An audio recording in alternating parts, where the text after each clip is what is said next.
अब हम पीजीटी जो डीएसएसबी द्वारा 2016 में एग्ज़ाम करवाया गया था उसके पेपर 1 के बारे में बात करते हैं।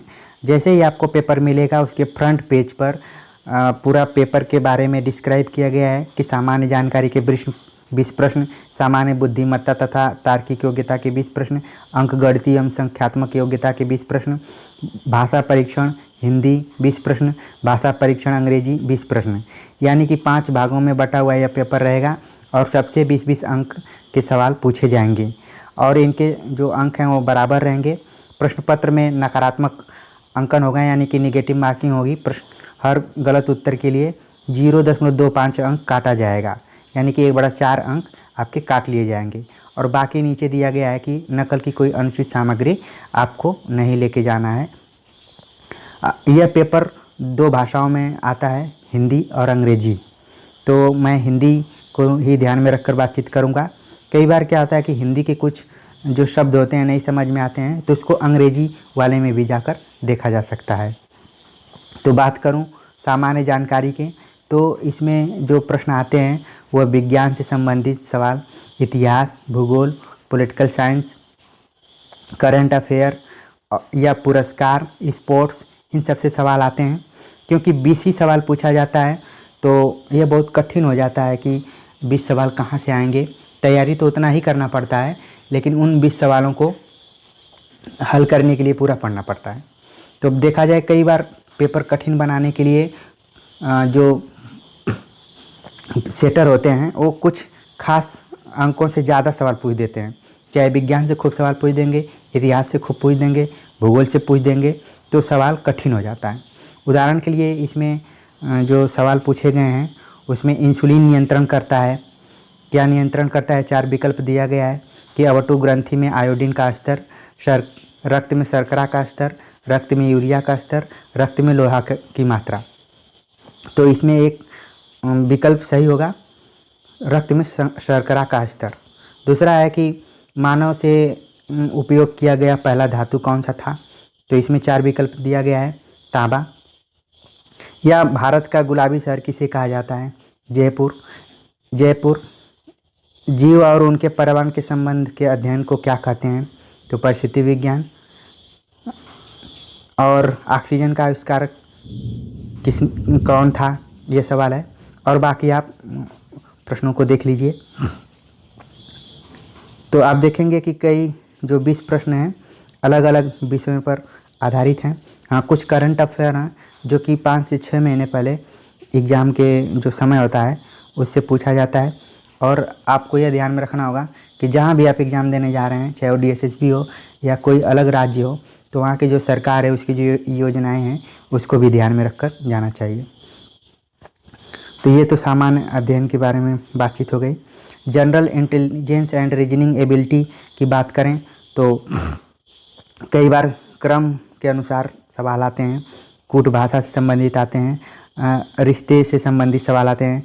कई बार पंक्तियों से पर आधारित सवाल होते हैं कि किसी का दाएं से यह क्रम है और बाएं से यह क्रम है तो उसमें कुल कितने लोग हैं।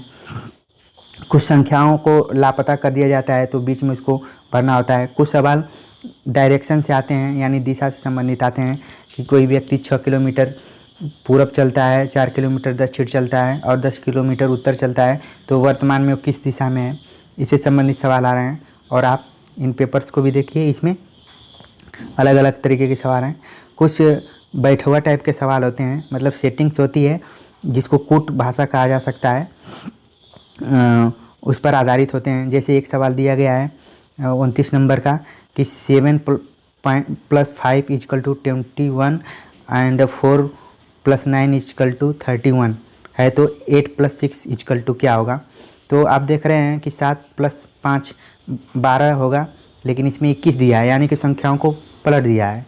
उसी तरह से 4 + 9 = 13 होगा, लेकिन पलट दिया है। तो उसी तरह से इसमें 8 + 6 = 14 होगा, तो इसका आंसर 41 होगा।